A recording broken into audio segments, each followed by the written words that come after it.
እስቲ እንትን ማለትህ አንድ ነገር በምናባባችን እንንሳል አድማጮቻችን።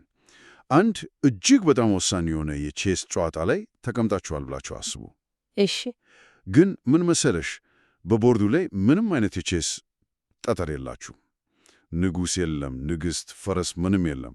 ባዶ ቦርድ ማለት ነው። ልክ ነው፣ ባዶ ቦርድ። ሆኖም ግን ተጋጣሚያችሁን በአይኑ በገሃድ እያያችሁ ቀባብ ውስጥ ገብተሃል። መፈናፈኛ የለህም። ብቸኛው አማራጭ እጅ መስጠት ነው ብላችሁ በማሰመን ብቻ ጨዋታውን ማሸነፍ ትችላላችሁ። ይሄ እኮ በንድፈ ሐሳብ ደረጃ የማይቻል ነው። ማለቴ እብደት ነው የሚመስለው። እብደት ነው። ግን በትክክል በ1940 አቢሲኒያ ማለትም ኢትዮጵያ ከፋሽስት ጣሊያን ነፃ በወጣችበት ወቅት መሬት ላይ ሆነው ይኸው ነው።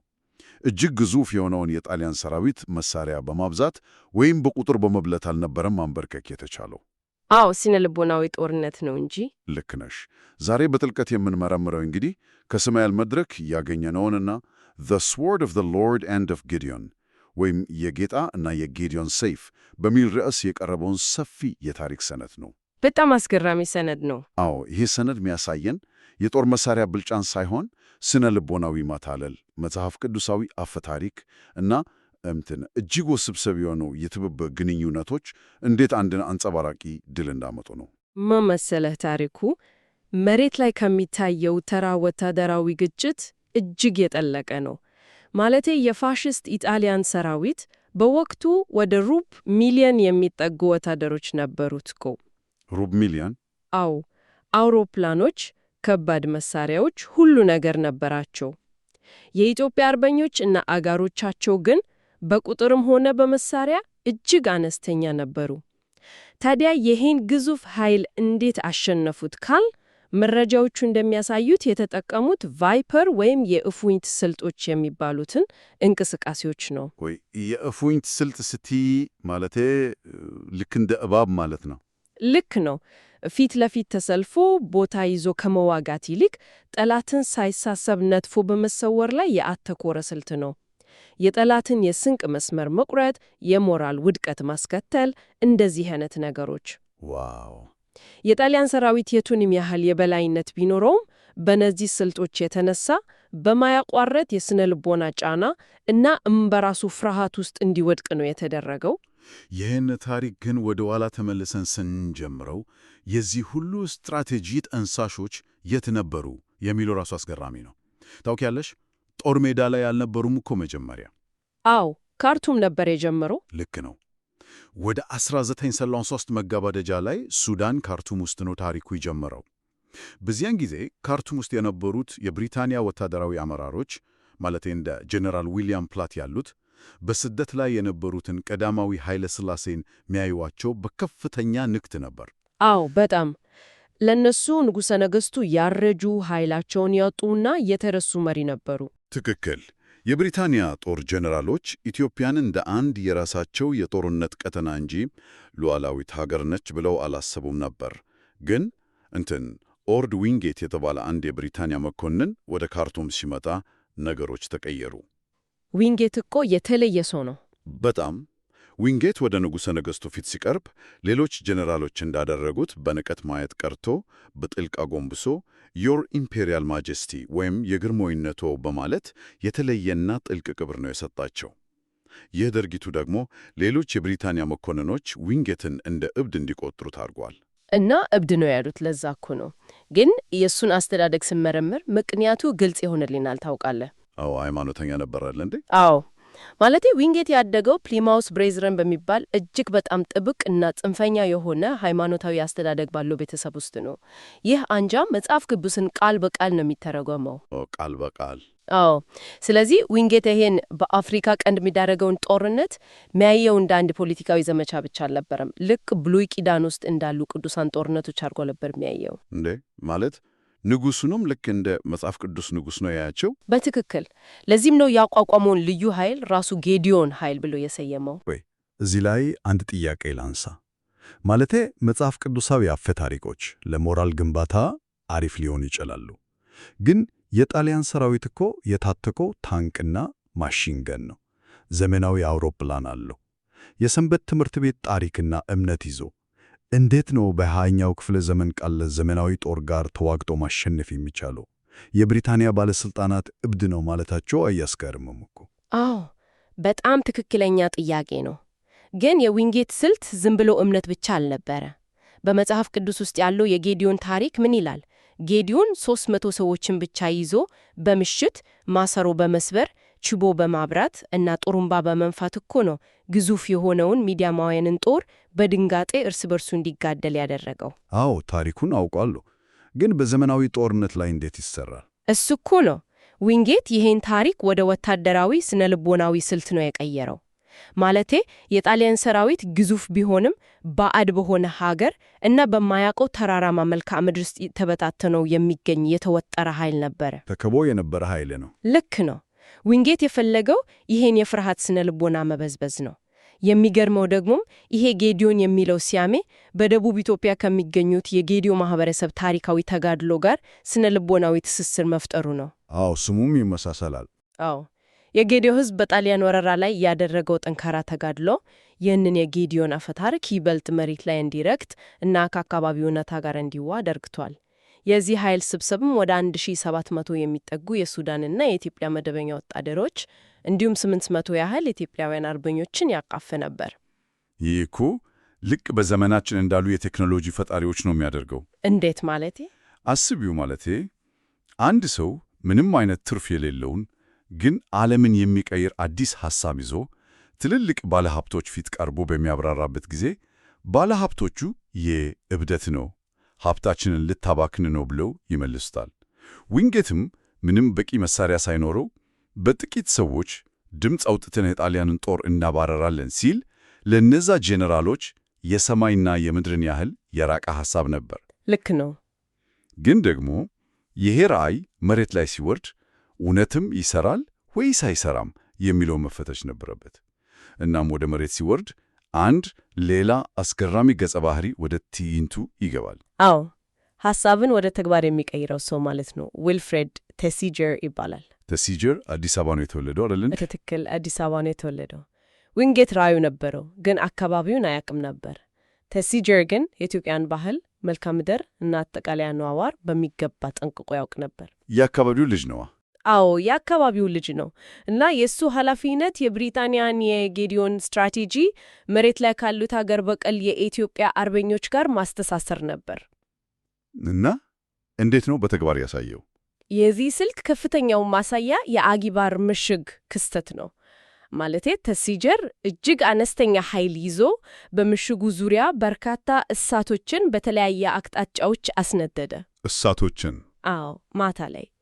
ከዚያም ወታደሮቹ ከተለያዩ ቦታዎች ሆነው በተደጋጋሚ ጡሩምባዎችን እንዲነፉ አደረገ። በምሽግ ውስጥ የነበሩት 2500 የጣሊያን ወታደሮች ይህን ሲያዩ እና ሲሰሙ እጅግ ግዙፍ በሆነ የኢትዮጵያና የእንግሊዝ ሰራዊት እንደተከበቡ አድርጎ አሰቡ፣ ተደናገጡ። ዋው! እናም መጨረሻቸውም ያለ ምንም ውጊያ ለዚች አነስተኛ ኃይል እጅ መስጠት ሆነ። ይሄ እኮ በጣም የሚያስቅና በተመሳሳይ ጊዜ አስገራሚ ነው። በጣም እንጂ። ማለቴ ልክ ሆም አሎን ፊልም ላይ እንዳለው ታይንት ማለት ነው። አንድ ትንሽ ልጅ ማታ ቤት ውስጥ ብቻውን ሆኖ ሳለ ሌቦች ሊገቡ ሲሉ የቤቱን መብራት በሙሉ አብርቶ የሰው ምስል ያላቸውን አሻንጉሊቶች እያንቀሳቀሰ ራዲዮውን ከፍ አድርጎ ትልቅ ድግስ ወይም ብዙ ሰው ያለ በማስመሰል ሌቦችን ያባረራቸዋል። አዎ ልክ እንደዛ ማለት ነው። ግን እዚህ ጋር እኮ ሌቦች አይደሉም። እሱ እኮ ነው እዚህ ጋር የተነጋገርን ያለነው ስለ ሌቦች ሳይሆን ሙሉ ጥጥቅ ስለነበረው የ2500 ሰው ጦር ነው። እንዴት ነው ግን አንድ ሙሉ ጦር እንዲህ በከንቱ የሚሸወደው? ስነ ልቦናቸው ምን ደረጃ ላይ ቢደርስ ነው? ምን መሰለ? ምክንያቱ የጣሊያን ወታደሮች በነበሩበት የስነ ልቦና ሁኔታ ውስጥ ነው። አስቦ ከእነሱ ያሉት ከሀገራቸው ርቀው በማያውቁትና በሚያስፈራራቸው ገደላማና ተራራማ የኢትዮጵያ መልክዓ ምድር ውስጥ ነው። በየቀኑ በኢትዮጵያ አርበኞች ድንገተኛ ጥቃት ይፈጸምባቸዋል። አዎ ፍርሃት ውስጥ ነበሩ። ከሮም ጋር ያላቸው ግንኙነት ራሱ እየተቋረጠ ነው። በዚህ አይነቱ ከፍተኛ ፍርሃትና ጭንቀት ውስጥ ላለ ሰራዊት በጨለማ ውስጥ የሚታይ እሳት እና ከየአቅጣጫው የሚሰማ ጡሩምባ የፍርሃታቸው ማረጋገጫ ሆኖ ነው የሚታያቸው። ቴሲጀር የተጠቀመው መሳሪያቸውን ሳይሆን ፍርሃታቸውን ነው። በጣም ብልጥ ነው። ሌላው አስገራሚው ነገር ደግሞ ተሲጀር በወቅቱ ይህን ሁሉ ሂደት ላይካቱ በተባለ ካሜራው በምስል ማስቀረቱ ነው። ፎቶ ያነሳ ነበር? አዎ፣ አርበኞች የአባይን በረሃ ቁልቁል ሲወርዱ ወይም ከጣሊያን የማረኳቸው የብሬዳ ከባድ መሳሪያዎች ሲያጸዱ የሚያሳዩት ፎቶዎች ይህን ታሪክ ዛሬ ድረስ በዓይነ ሕሊናችን እንድንስል ትልቅ ሚና ተጫውተዋል። ፎቶዎች በእርግጥም የታሪኩ ትልቅ አካል ናቸው። ግን ደግሞ ማለቴ እሳቱን በማንደድ እና ጥሩምባ በመንፋት ብቻ መላው ሀገሪቱን ነጻ ማውጣት አይቻልም። ልክ ነው፣ እሱም አይቻልም። ይሄ የማታለል ስልት ለተወሰኑ ምሽጎች ሊሰራ ይቻላል። ነገር ግን እውነተኛው የጦር ሜዳ ጫና የመጣው ከራሳቸው ከኢትዮጵያን አርበኞች ነው። እና እዚህ ላይ ነው ተሲጀር በጉዞ ላይ እጅግ ታላቅና ተጽዕኖ ፈጣሪ ከሆነ አርበኛ ጋር የሚገናኘው። አርበኛው በላይ ዘለቀ። አዎ፣ በላይ ዘለቀ ተሲጀር የአባይ ሸለቆን አቋርጦ ወደ ጎጃም ሲገባ ከበላይ ዘለቀ ጋር ተገናኘ። ይህ ግንኙነት ግን የብሪታንያውያንን እቅድ ሙሉ በሙሉ የሚፈታተን ነበር። ለምን? ምክንያቱም በላይ ዘለቀ እንደ ሌሎች የአካባቢ መሪዎች ለእንግሊዞች የሚያጎበድድ አልነበረም። እሱ በሺዎች የሚቆጠሩ የራሱ ታጣቂዎች ያሉት በራሱ ግዛት ላይ ሙሉ የበላይነት የነበረው መሪ ነው። የራሱ ጦር ነበረው ማለቴ ነው። አዎ። እና በላይ ዘለቀ ተሲጀርን ሲያገኙ እንደ አንድ አቻ መሪ ሆኖ ነው የተቀበለው እንጂ እንደ አዳኝ አልነበረም። እንዲያውም በላይ ዘለቀ በብሪታንያውያን ላይ ጥልቅ የሆነ ጥርጣሬ ነበረው። ጦርነቱን ራሱ የነጮች ጦርነት ብሎ ነበር የሚጠራው። የነጮች ጦርነት? አዎ። የሱ ስጋት እንግሊዞች ጣሊያንን በማስወጣት ቦታውን ተክተው አዲስ የቅኝ ገዢ ጌቶች ሊሆኑ ነው የሚል ነበር። በዚህም የተነሳ በተሲጀርና በበላይ ዘለቀ መካከል ከባድ የስትራቴጂ እና የግብ ግጭት ተፈጠረ። ግባቸው እንዴት ሊለያይ ይቻለ? ማለቴ ሁለቱም ጣሊያንን ማስወጣት አልነበረም እንደሚፈልጉት? አዎ፣ ሁለቱም ጣሊያን እንዲወጣ ይፈልጋሉ፣ ግን መንገዱ እና ምክንያቱ ይለያያል። ማለቴ ተሲጀር የዊንጌትን የማታለል ስልት በመጠቀም ጣሊያኖቹ ያለምንም ደም መፋሰስ እና መሰረተ ልማቶችን ሳያወድሙ እጅ እንዲሰጡ ነው የሚፈልገው። በላይ ዘለቀስ? በላይ ዘለቀ ግን የተለየ ጥማት ነበረው። የጣሊያን ፋሺስቶች በደብረ ሊባኖስ ገዳሙ ላይ የፈጸሙትን ዘገናኝ እልቂት፣ በመቶዎች የሚቆጠሩ መነኮሳትን መጨፍጨፋቸውን አልረሳም። ስለዚህ እሱ ደም፣ በቀል እና የጣሊያንን ምሽጎች በኃይል ጥሶ በመግባት መሳሪያቸውን ለመቀማት ቆርጦ ተነስቶ ነበር። የትግል ስልቱ የተለየ ነበር ማለት ነው። በጣም። ይህ የግብ ልዩነት በደብረ ማርቆስ ከበባ ወቅት በግልጽ ታይቷል። በላይ ዘለቀ ከተማዋን ሙሉ በሙሉ በመክበብ የጣሊያንን ሰራዊት የውሃና የስንቅ መስመር በመዝጋት ከፍተኛ ጫና ፈጠረ። የጣሊያን ሰራዊት መቋቋም አቅቶት ጥሎ የሸሸው እና ወደ አባይ ሸለቆ ያፈገገገው ዋናነት በዚህ በበላይ ዘለቀ እረፍት የለሽ ጥቃት ምክንያት ነበር። ጫናው የሱ ነበር ማለት ነው። አዎ። ነገር ግን ኋላ ላይ ጦርነቱ አልቆ ኦፊሻሊው የሆኑ የብሪታንያ ሪፖርቶች ሲጻፉ የዚህን ሁሉ ድል ክሬዲት የወሰዱት ዊንጌትና ተሲጀር ነበሩ። እንዴ ለራሳቸው አረጉት? አዎ። ምንም እንኳን ተሲጀር በኋላ ላይ በግል ማስታወቻው የበላይ ዘለቀ ጫና ባይኖር ኖሮ ጣሊያኖች እጅ እንደማይሰጡ ቢያምንም በታሪክ መዝገብ ላይ ግን የተጻፈው ሌላ ነው። ይሄ በጣም ያናደድ የታሪክ መዛባት ነው። ማለቴ ብሪታንያውያን ሪፖርቱን ስለጻፉ ብቻ የድሉን ባለቤትነት የራሳቸው አረጉት። ልክ ነው። አስቢው፣ አንድ እጅግ በጣም የተሰካ የቲያትር ትርኢት መድረክ ላይ ሲታይ የፊት ለፊት ተዋናዩ የሰዎች ጭብጨባ፣ የአበባ ጉንጉንና ክብር ሁሉ ጠቅልሎ ይወስደዋል። ነገር ግን ከጀርባ ሆኖ ያንን ሁሉ ከባድ የመድረክ ግዳይ የተሸከመው፣ መብራቱን ላስተካከለው እና ድምፁን ላቀናበረው ባለሙያ ግን ምንም አይነት ዕውቅና አይሰጠውም። ጥሩ ምሳሌ ነው። መድረኩ ከሌለው እኮ ተዋናዩ ምንም ነው። የብሪታንያ ስልትም ያለው በላይ ዘለቀ ጦር ባዶ ነበር። ግን ታሪኩ የሚዘምረው ሪፖርቱን ለጻፉት ብቻ ሆነ። ይሄ በጦር ሜዳ የነበረው መጠራጠር እና እንግሊዞች ክሬዲቱን መውሰዳቸው ከድሉ በኋላ ወደ ትልቅ የፖለቲካ መገለል ማምራቱ አይቀርም። እናም ያ ነው ሆነው ግንቦት 5 ቀን 1981 አዲስ አበባ ነጻ ወጣች። ንጉሠ ነገሥቱ ከዊንጌት እና ከተሲጀር ጋር በነጭ ፈረስ ላይ ሆነው በድል አድራጊነት ወደ ከተማዋ ገቡ። አዎ፣ ያ ታሪካዊ ቀን። የንጉሱ በዚያ መገኘት ብቻ እኮ በጣሊያን ስር ለነበሩ ተስካሪዎች ትልቅ የስነ ልቦና መንቀጥቀጥ የፈጠረ። ወዲያው መሳሪያቸውን ጥሎ ወደ ንጉሱ አጎነበሱ። ነገር ግን የዚህ የድል በዓል ማግስት ለአንዳንዶች እጅግ መራራ ነበር። በተለይ ለበላይ ዘለቀ። አዎ፣ በተለይ በሽልማትና በማዕረግ አሰጣጥ ስነ ስርዓቱ ላይ በላይ ዘለቀ በጦር ሜዳ ላሳየው ወደር የለሽ ጀግንነት ራስ የሚለውን ከፍተኛ ማዕረግ ሲጠብቅ፣ የተሰጠው ግን ደጃዝማች የሚል ከጠበቀው ያነሰ ማዕረግ ነበር። በጣም ያማል። ጦር ሜዳ ጭራሽ ያልነበሩ ነገር ግን የቤተ መንግስት ቅርበት የነበራቸው ሰዎች የተሻለ ማዕረግ ሲያገኙ ማየቱ የበላይ ዘለቀን ክብር በእጅጉ ነክቶታል። ተሲጄር ይህንን ሁኔታ ከተማ ውስጥ ሆኖ ሲታዘብ በላይ ዘለቀን እንደ ታሰረ አንበሳ ብሎ ገልጾታል። ኬጅድ ላየን፣ እንደ ታሰረ አንበሳ። አዎ፣ ተራራውን ሲያናወጥ የነበረ ጀግና አሁን በቢሮክራሲ ታጥሮ እና ተገድቦ መታየቱ እጅግ አሳዛኝ ነበር።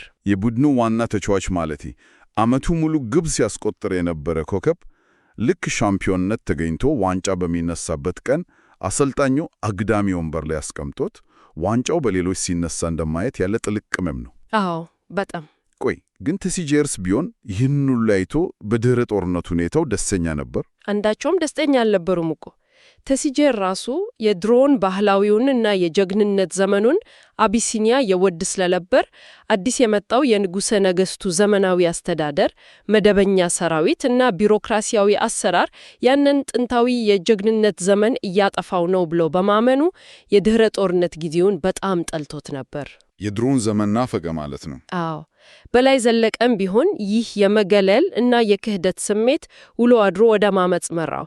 ይህ ታላቅ አርበኛ በገዛ አገሩ መንግስት ላይ አምሶ በመጨረሻ በ1945 በሞት እንዲቀጣ ሆነ። የድል አከባበሩ የሁሉንም ወገን ተስፋ ያሟላ አልነበረም። አሳዛኝ ፍጻሜ ነው የነበረው። የእውነት እጅግ ልብ የሚነካ ታሪክ ነው። የ1911 ነጻነት በቀላል ወታደራዊ ቋንቋ ብቻ የሚገለጽ አይደለም። መጽሐፍ ቅዱሳዊ አፈ ታሪክን ከስነ ልቦና ማታለል ጋር ያዋሃደ፣ የኢትዮጵያውያንን የነጻነትና የበቀል ጥማት ከብሪታንያ የጂኦፖለቲካ ፍላጎት ጋር ያጋጨው ውስብስብ ድርሳን ነው። በትክክል በጣም ውስብስብ ታሪክ ነው። አድማጮቻችን፣ ይህንን ውይይት ከመቋጨታችን በፊት አንድ ትልቅ ጥያቄ እንድታስቡበት ልጋብዛችሁ። ዊልፍሬድ ተሲጀር በላይካቱ ካሜራው ያነሳቸው ምስሎች ዛሬ ድረስ የዚያን ዘመን ታሪክ በዓይናችን እንድናይ አድርገውናል። ካሜራው የታሪክ ዓይን ሆኗል። አዎ፣ ምስሎቹ ትልቅ ሚና እንዳቸው። ነገር ግን በላይ ዘለቀ የትግል ዘመኑን በሙሉ በተራራና በጫካ ስላሳለፈ ካሜራን ይሸሽ ነበር። እኛ የምናውቀው ከጦርነቱ በኋላ በተነሳውና ጎፈሬውን በሚያሳየው በዚያ በአንድ ምስል ብቻ ነው። ልክ ነው። ታዲያ ጥያቄው ይሄ ነው። በላይ ዘለቀ በበቂ ሁኔታ በፎቶግራፍ ባለመመዝገቡ እና ታሪክን በብዕር በሚጽፉ የውጭ ሪፖርተሮች ፊት ለፊት ባለመቀረቡ ብቻ በታሪክ ውስጥ የነበረውን እውነተኛ ገደል ተሸፍኖ ይሆን? ታሪክ ሁልጊዜ የሚጻፈው ብዕሩን ወይም ካሜራውን በያዙት ሰዎች እጅ ብቻ ነው ማለት ነው? ይሄ እውነትም ያስጠይቅ ጉዳይ ነው። ምስል የሌለው እውነትነቱ ይደብዝዛል። ይህንን እንድታሰላስሉት ትተንላችኋል። አዎ፣ አድማጮቻችን፣ ታሪክ በብዙ መነጽር ነው የሚታየው። በመጨረሻም የዚህን እጅግ ማራኪ ታሪክ ሙሉ መረጃዎች እንዲሁም ለተለያዩ የራሳችሁ ፕሮጀክቶች የሚሆኑ የተበጁ ቴይለር ሜድ ሪፖርቶችና ሰነዶችን እና በርካታ ተጨማሪ የጥናት ግብዓቶችን ለማግኘት የሳሙኤል ድረገጽ የሆነውን www.samael.inc መጎብኘት እንደምትችሉ በደስታ እንገልጻለን። አዎ፣ እዛ ላይ ብዙ መረጃዎችን ያገኛሉ። በተጨማሪም ይህን ይዘት በስፖቲፋይ፣ ኤፕል ፖድካስት፣ አማዞን ሚውዚክ፣ ካስትሮ፣ ፖድቢን፣ አውዲብል እና በሌሎችም የፖድካስት መተግበሪያዎች ላይ ማግኘት ትችላላችሁ። አብራችሁን ስለነበራችሁ ከልብ እናመሰግናለን።